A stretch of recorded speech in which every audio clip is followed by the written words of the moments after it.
But what if the creation destroys the creator? Now that would be true freedom.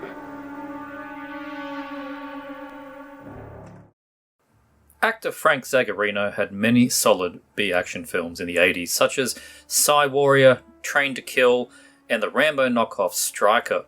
He even has the honour of being one of the few Westerners to star in an Italian-produced North Korean film, the somewhat bizarre Ten Zan, The Ultimate Mission. In the 90s, he did not slow down, though the scope of the films did get a little smaller, with titles such as Project Eliminator, Cyborg Cop 3, and Armstrong. But heads and shoulders above all else was John Ayre's Project Shadowchaser and its 3 sequels. Set in an undetermined future, a group of terrorists with an android leader, Frank Zagarino, storm a hospital with the president's daughter, Meg Foster, inside, and they take her hostage. The police decide to consult the building's architect, but he is a frozen popsicle in a future prison cell. He's thawed out to help authorities in exchange for his freedom, but not until he is deployed into the hospital does he reveal that they freed the wrong guy.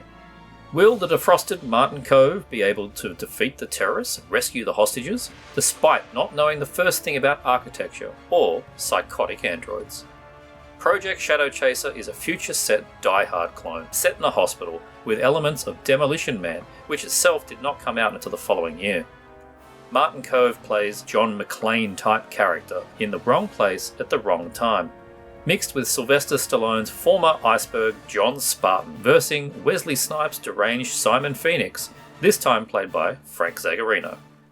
Kove has a strong presence on screen with a quality mullet and is believable as a poor man's McClane, mixed with a healthy dose of Snake Plissken. Meg Foster gives a feisty performance, but the real winner here is Frank Zagarino himself, as a demented android, Romulus.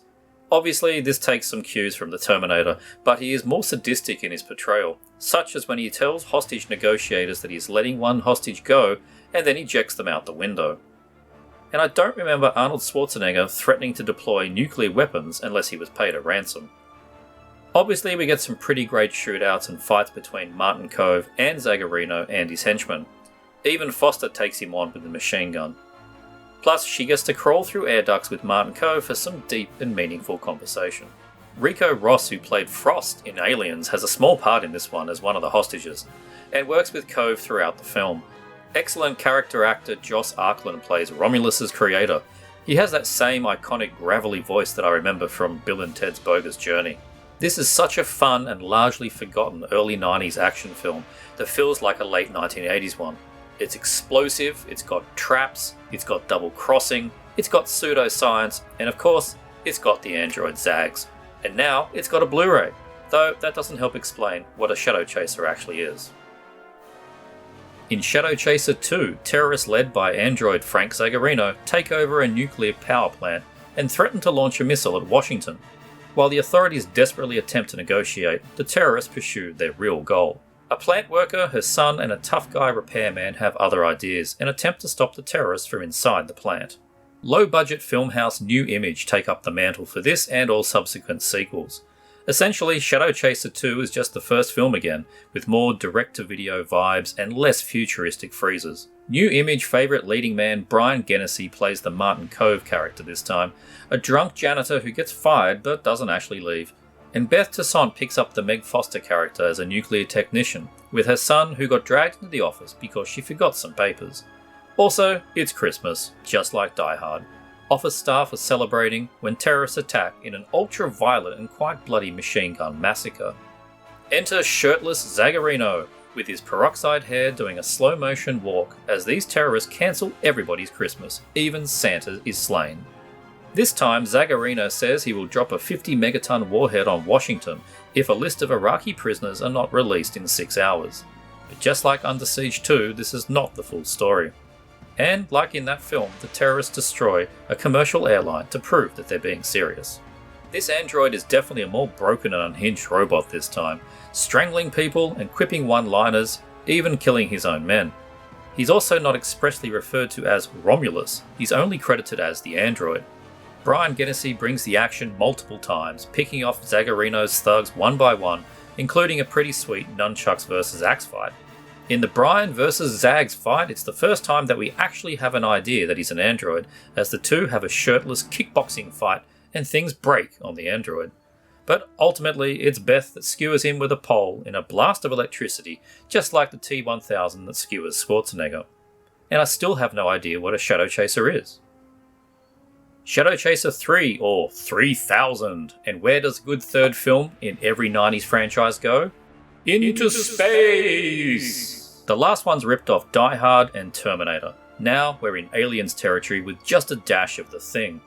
A ragtag crew including your Vasquez and your Frost types, Rico Ross returning from the first film but a different character this time, are living on the Comstat 5 space station. The pilot chews cigars and is wheelchair bound, and originally he's called Wheels, but Jonesy the cat is a dog this time. Unfortunately, the ship Siberia is on collision course with the space station and transmitting a warning to stay away. It crashes into the station, leaving 2 crew dead and the space station disabled, so the remaining crew have to board the Siberia for supplies. This wasn't a smart move, as they are slowly picked off one by an unseen assailant. Shadowchaser 3000 definitely has a larger horror and science fiction vibe than the last films, and is quite effective at using its pretty obviously limited budget. Lots of dark corners and jumping at shadows is the game here. But whilst a solid build-up, we don't actually see the android Zagarino until nearly an hour into the film. And even then, well, when he's not looking like the final 15 minutes of Terminator, he's got some pretty special changeling tricks up his sleeve. But when he does take centre stage, he's even more messed up than in the previous film, with half his face showing bare metal. Being essentially a horror film this time round, the film is gorier as well, including an explosive decompression scene and some face rippings. There's no explanation about this android, if he's related to the ones in the previous films, nor do we know what a Shadowchaser actually is yet. In 1996 we get Shadowchaser 4, also called Alien Chaser, and more accurately, as we will find out, Orion's Key.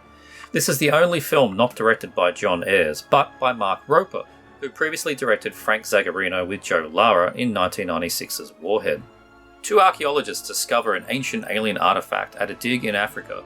They must run for their lives from both the unstoppable guardian and protector that awakens as a result of the find, and from their greedy madman employer, both of whom want the artifact.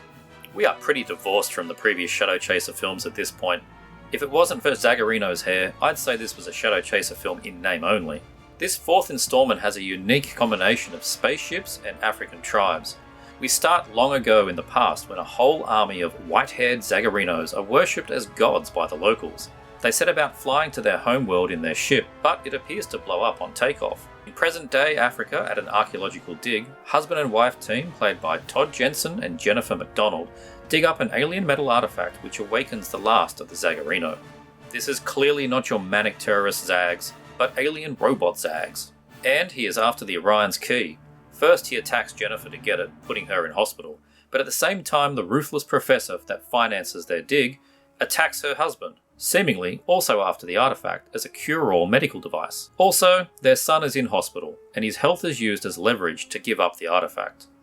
I appreciate the interesting African backdrop in this one, using the local markets as a playfield for action.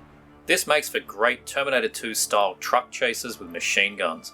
In an alternate reality, I think Frank Zagarino would have made a pretty good T-1000. This cat and mouse chase continues through the desert and into the rainforest. They eventually meet a tribal elder guide who helps them understand the mystery behind the key. The film then detours into Indiana Jones territory, complete with cave traps and ancient alien technology. This is a very different android, and clearly unrelated to the first 3 films, unless the Zags from Part 3 became enlightened, changed his name from Romulus to Sirius, started a new race on a distant planet, and then travelled back in time to teach primitive man. I highly doubt that, and I still have no idea what a Shadowchaser is. So, they were the 4 largely unrelated Shadowchaser films. Do you think that Frank plays the same android in any of them? The jury is out, though it makes for a pretty special arc if he does. The first film is a low-budget classic, but the new Image sequels are also worth your time if you're a fan of direct-to-video action like I am.